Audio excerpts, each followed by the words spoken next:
Hello दोस्तों, very good evening. मैं doctor Nitesh Prajapat, aesthetic dermatologist and hair transplant surgeon.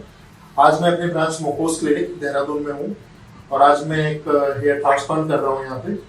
Basically आप लोग देख रहे होंगे मैं आज अपने इस केस के साथ बैठा हुआ हूँ बोटिक में। और बेसिकली मैं आपको ये बताना चाहता हूँ कि हेयर ट्रांसप्लांट एक बहुत सेफ प्रोसीजर है। इसमें आपको डरने की जरूरत नहीं होती। जो मार्केट में एक मिथ है कि दर्द हो जाता है, कैंसर होगा, सर में सूजन आ जाएगी, इन्फेक्शन फैल जाएगा, या सबसे एक मेजर प्रॉब्लम है कि बाल ये उगते नहीं है, झड़ जाते हैं, ये परमानेंट टिकते नहीं है।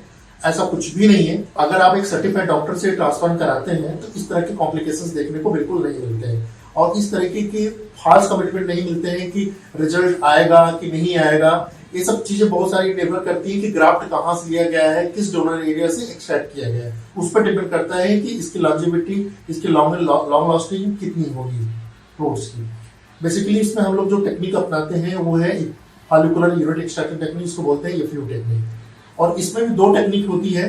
एक generally direct hair implant technique जिसको बोलते हैं पेन टेक्निक, जिसमें डायरेक्ट रूट्स को जो है हम पेन के माध्यम से सीधा इम्प्लांट कर देते हैं विदाउट सिल्क फॉर्मेशन। दूसरी टेक्निक होती है सिल्क के माध्यम से। सिल्क में भी हम लोग दो चीजों से सिल्क बनाते हैं। एक निडल टेक्निक से सिल्क बनाते हैं जिसमें हम लोग 18 गेज की निडल यूज करते हैं। दूसरा सिल्क बनाते हैं सेफायर।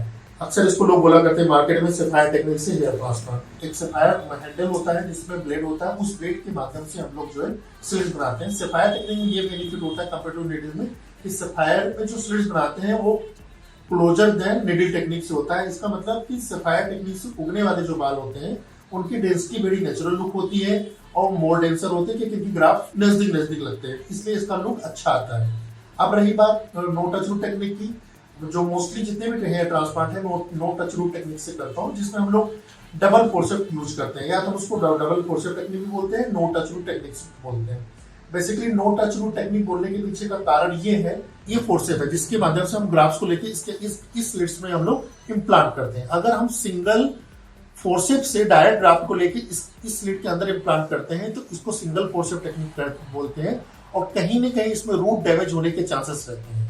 और जो सेकंड टेक्निक होती है जिसमें हम लोग क्या करते हैं, एक स्लिट्स को थोड़ा सा हम लोग चौड़ा करते हैं और दूसरे से इसमें इम्प्लांट कर देते हैं, इसको डबल फोर्सेप टेक्निक बोलते हैं। इसमें एक स्लिट को एक फोर्सेप से थोड़ा सा चौड़ा करते हैं जिससे उस स्लिट की जो विड्थ होती है वो इंक्रीज कर जाती है और उसको ग्राफ्ट को जब हम लोग इम्प्लांट करते हैं तो उस स्लिट्स के चारों तरफ की वॉल से इस ग्राफ्ट के टकराने के इंजर्ड होने के चांसेस कंपेरेटिवली सिंगल फोर्सेप से कम हो जाते हैं और इसीलिए इसको नो टच रूट टेक्निक बोला जाता है, जो कि डबल फोर्सेप टेक्निक से पॉसिबल है। बेसिकली इसमें अच्छे रिजल्ट्स आते हैं, मोर देन 90% चांस होते हैं हेयर रूट्स को ग्रोथ करने के लिए और इसमें उगने वाले बाल पहले जैसे ही मोटे और घने उगते हैं और ये परमानेंट टिके रहते हैं और आगे चल के 2 से 3 साल बाद ये हेयर थिनिंग होकर गिरते नहीं है रूट टच टेक्निक में। और बेसिकली इसका कंपेरेटिवली अदर प्रोसीजर से ये मेजर बेनिफिट है। दूसरी चीज मैं बताना चाहूंगा, मार्केट में लोग ये बोलते हैं डीएचआई टेक्निक।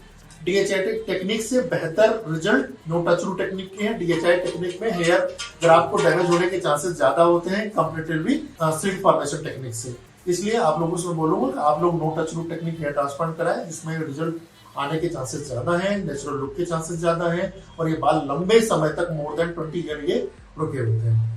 बाकी अदर कुछ जानकारी के लिए आप नीचे दिए गए नंबर पे आप कॉल करिए। Thank you so much.